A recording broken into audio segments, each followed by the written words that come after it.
તમારું concrete technology સબ્જેક્ટમાં છેલ્લું chapter કે modern trends and research development in concrete technology.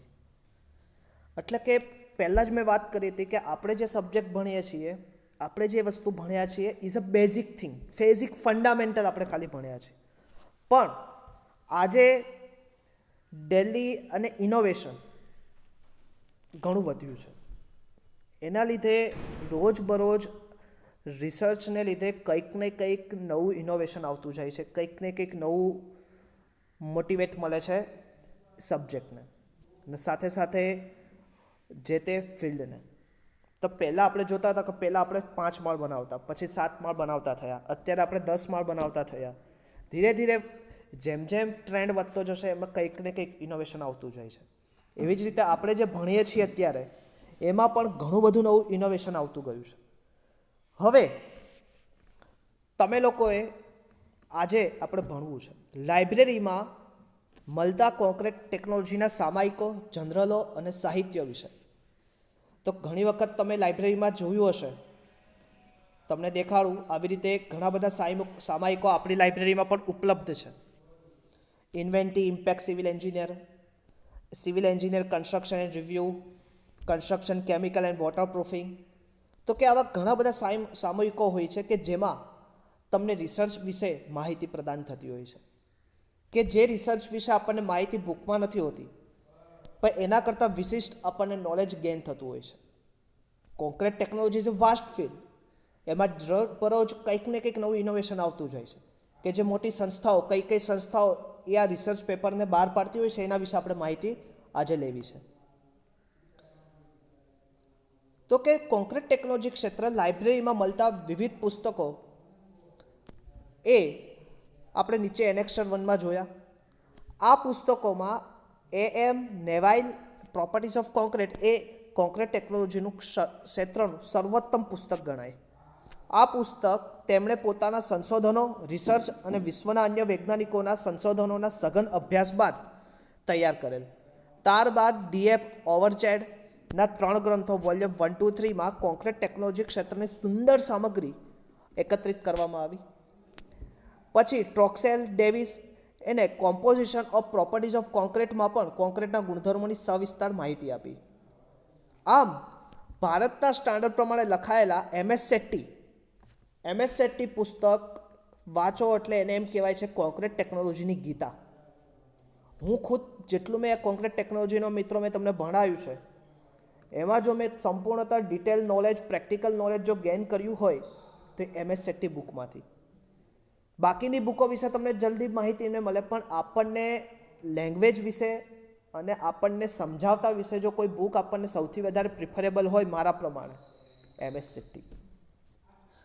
MS Shetty book concrete technology પણ ઉત્તમ ગણી શકાય કે જે ML ગંભીર બનાવી છે. ML Gambhir is a very giant main.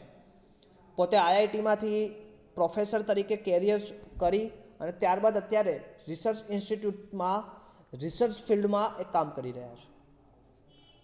Concrete technology ક્ષેત્રે ઉપલબ્ધ કઈ જનરલો છે એના વિશે આપણે વાત કરીએ. GTUમાં સૌથી વધારે પૂછાય છે કે journal available in the field of concrete technology list, એનું લિસ્ટ આપો. તો યાદ રાખજો, પહેલું ઇન્ડિયન કોન્ક્રીટ જનરલ. એને પબ્લિશ કોણ કરે છે? Indian concrete association. અને ક્યાંથી પબ્લિશ થાય છે? મુંબઈથી. Indian architect and builder JMPL publication કરે છે, મુંબઈથી થાય છે. Journal of institution of engineer IOE institution of engineer કોલકાતાથી પબ્લિકેશન થાય. New building materials and construction review NBM-NCW new દિલ્હીથી. Civil engineering and construction review કે જે મેં તમને ઓલરેડી આજે નીચે મેં બતાડી છે ને આપણી લાઇબ્રેરીમાં ઉપલબ્ધ છે. તમે જોઈ શકો છો civil engineering and construction review, અને બીજી છે inventive impact of civil structure. આ મૂળ સ્ટ્રક્ચર ફિલ્ડ માટે છે, પણ મેં તમને એક્ઝામ્પલ તરીકે બતાવી છે કે આપણી લાઇબ્રેરીમાં ઓલરેડી ઉપલબ્ધ છે. તમે રિસર્ચ વિશે જો તમે ઇન્ટરેસ્ટેડ હો તો તમે એને વાપરી શકો છો અને સાથે સાથે એને લર્ન પણ કરી શકો છો. નેક્સ્ટ પછી આપણી કઈ હતી? Concrete international. આ કોન્ક્રીટ ઇન્ટરનેશનલ USA દ્વારા પ્રસિદ્ધ થાય છે. દર મહિને એના અંક આવતા હોય છે. જાન્યુઆરી, ફેબ્રુઆરી, માર્ચ, એપ્રિલ, મે, એવી રીતે 2 મંથ્સે એના પ્રકાશનો આવતા જાય છે.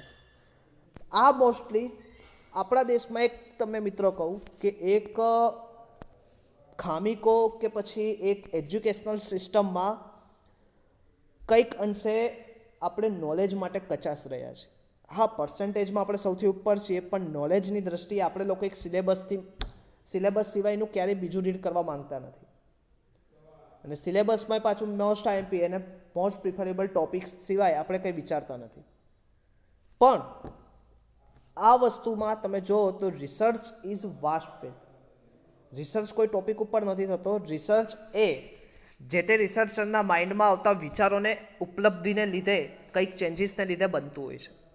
જો તમે આ બુકો વાંચશો તો તમારા માઇન્ડમાં પણ એક રિસર્ચર માઇન્ડ પ્રોડ્યુસ થશે. તો મિત્રો, ખાસ એક સલાહ, નેક્સ્ટ સેમિસ્ટર એટલે કે તમે લાસ્ટ સેમિસ્ટરમાં જ્યારે પણ આવો ત્યારે આ બુક ફ્રી ટાઈમમાં વાંચવી, એમાં કયું કન્ટેન્ટ હોય, કઈ રીતનું એનું ડિસ્ક્રિપ્શન હોય એ રીડ કરવું, અને એ રીડ કરવામાં કોઈ તકલીફ આવતી હોય તો અમને પૂછી લેવું.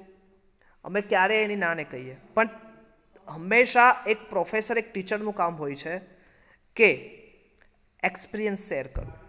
ઇન્ટરેસ્ટ તમારે દાખવવાનો છે મિત્રો.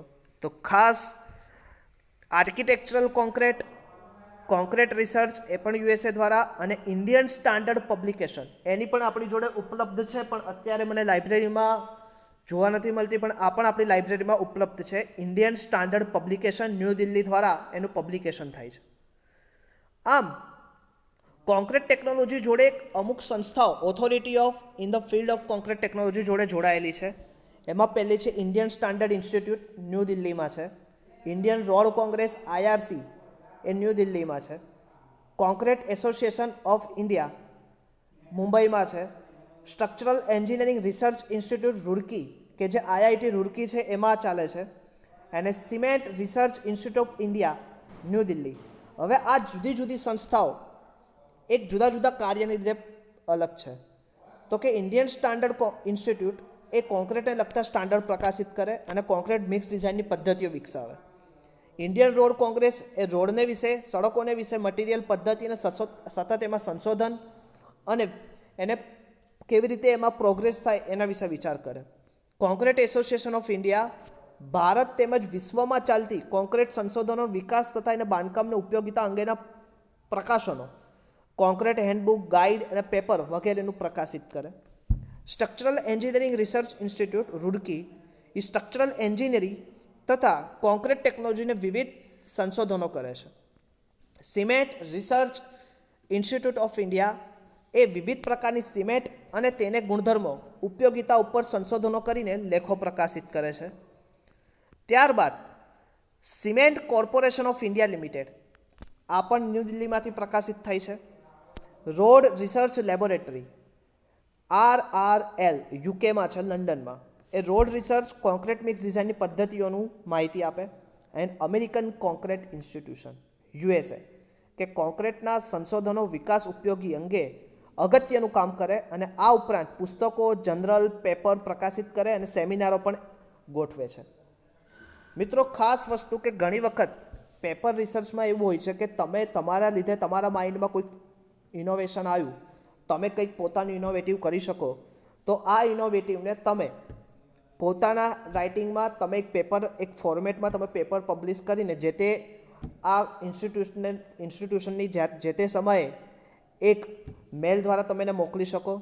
એમના મેલ દ્વારા તમારું કન્ફર્મેશન કરે, તમને વાત કરે અને ત્યારબાદ જો એને સારું લાગે તો તમને કોન્ફરન્સિંગમાં બોલાવે અને એને તમે એક્સપ્લેનેશન કરો તો એની બુકમાં તમારો લેખ પ્રકાશિત થઈ શકે. તો મિત્રો, જો તમારું પ્રોજેક્ટ જે તમે પ્રોજેક્ટ લો છો એ પ્રોજેક્ટ ઉપર પણ તમે આનું પ્રિફર કરી શકો. એ કેવી રીતે બનાવવું, કઈ રીતે એનું ડિસ્ક્રિપ્શન કરવું, એ મિત્રો જ્યારે આપણે લોકડાઉન, આ પેન્ડામિક પછી જ્યારે આપણે ભેગા મળશું ત્યારે એની ડિટેલ ચર્ચા હું નેક્સ્ટ સેમિસ્ટરમાં સ્પેશિયલી એક લેક્ચર લઈને કરીશ કે રિસર્ચ પેપર કેવી રીતે બનાવવું, એમાં કયા કયા ફંડામેન્ટલ કોન્સેપ્ટ આવવા જોઈએ, કયા કયા ટર્મિનોલોજી હોવા જોઈએ અને કેવી રીતે એનું એક ફોર્મેટ હોય છે એના વિશે આપણે માહિતી લેશું.